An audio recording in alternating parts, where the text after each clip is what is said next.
मंदिर में दाना चुगकर चिड़िया मस्जिद में पानी पीती है। मेरे भारत में तो राधा की चुनरी सलमा बेगम सीती है। एक रफी था महफिल रघुपति राघव गाता था। एक प्रेमचंद बच्चों को ईदगाह सुनाता था। कहीं कन्हैया की महिमा गाता रसगान सुनाई देता है। और किसी को दिखते होंगे हिंदू और मुसलमान, मोदी जी को तो हर शख्स में सिर्फ इंसान नजर आते हैं। तो ये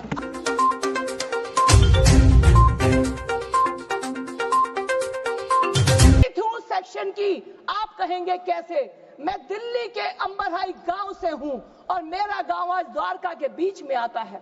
आपको जानकर हैरानी होगी, पिछले साल कुछ लोग वहां पर आ गए और उन्होंने हमारे पूजा के स्थान को, जहां हम अपने बाबा की पूजा करते हैं सैकड़ों सालों से, आकर कहा कि ये वक्फ की प्रॉपर्टी है। और ऐसा सिर्फ मेरे अंबरहाई गांव में नहीं, पोचनपुर गांव में, गोयला गांव में मैं प्रत्यक्ष गवाह हूं इस बात की। सिर्फ एक बात और कहना चाहूंगी, इतना तो मौका दीजिए। ये दिल्ली की आप कहिए कि चिराग के नीचे अंधेरा है। दिल्ली वक्फ बोर्ड के आप पोर्टल को उठाकर देख लीजिए, 1047। जी बिल्कुल है, मैं आपसे बात कर लूंगी, अभी मेरा समय कट जाएगा, बेकार में खराब नहीं करूंगी। 1047 प्रॉपर्टी दिल्ली के वक्फ बोर्ड के ऊपर है और उनका किराया देखिए 1 रुपए से लेकर 11 रुपए तक है। दिल्ली वक्फ बोर्ड इसको वाइंड अप कर दीजिए। प्रॉपर्टीज 1 रुपए से 11 रुपए के किराए पर है। मैं आज सरकार के इस अभूतपूर्व फैसले का स्वागत करते हुए मैं कहना चाहती हूं, मेरी बहन ने वहां से बोला बहनों के बारे में, अरे कभी नहीं सोच पाए कि क्या कोई अकेली महिला हज पर जा सकती है, कभी 3 तलाक के बारे में नहीं सोचा। आज मुस्लिम धन्यवाद। वक्त की जब बात आती है तो परिभाषा समझनी बहुत जरूरी हो जाती है। इस्लाम में ज़कात और सदका से आगे बढ़कर सदकाए जरिया को ज्यादा महत्वपूर्ण बताया गया।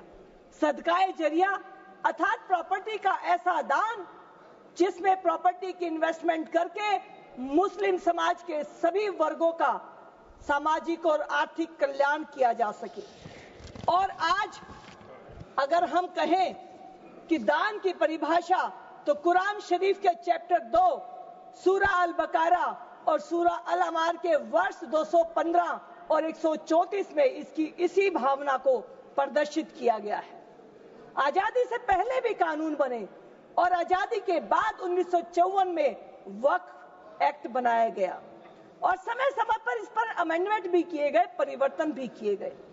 मेरे विपक्ष के साथियों ने बहुत लंबी बात रखी है, अनेक तकरीरें दी हैं, लेकिन इन तकरीरों में इस कानून में संशोधन क्यों ना किया जाए, इस पर कोई भी जस्टिफिकेशन उनकी तरफ से नहीं आई है।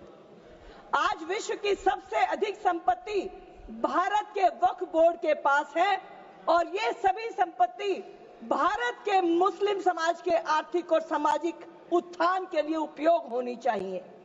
सच्चर कमेटी 2006 में अपनी रिपोर्ट देती है, जिसके अनुसार उस समय 4.9 लाख संपत्ति भारत के वक्फ बोर्ड के पास होती है, लेकिन आय होती है मात्र 162 करोड़ रुपए, जबकि सच्चर कमेटी उसी समय पर कहती है कि ये आय 12,000 करोड़ होनी चाहिए।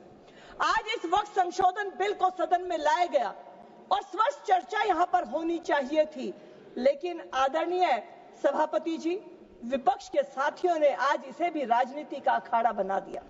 और बहुत हैरानी हुई कि हमारे कांग्रेस के उपनेता ने जो बात कही कि इस बिल के आने से, वक्फ बोर्ड के संशोधन के आने से इस्लाम खतरे में है, और उससे भी बड़ी बात उन्होंने मजाक की कही कि अगर वो ना होते, अगर उनकी पार्टी के पूर्वज ना होते तो आज आजादी नहीं होती। उनके पूर्वजों ने लड़ाई लड़ी है और उन्होंने सवाल उठाया हमारे पूर्वजों के ऊपर कि आप नहीं थे।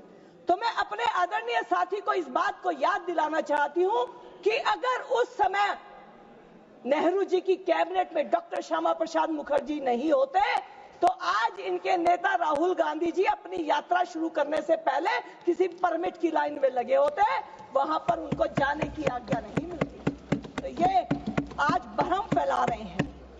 इस देश के अंदर इस्लाम के आधार पर फर्क करने वाले लोग तो 1947 में देश को छोड़कर चले गए।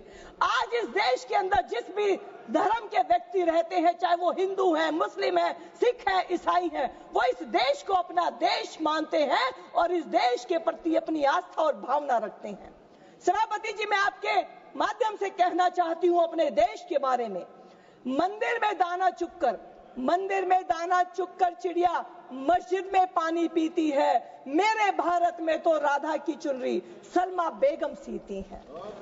एक रफी था महफिल रघुपति राघव गाता था।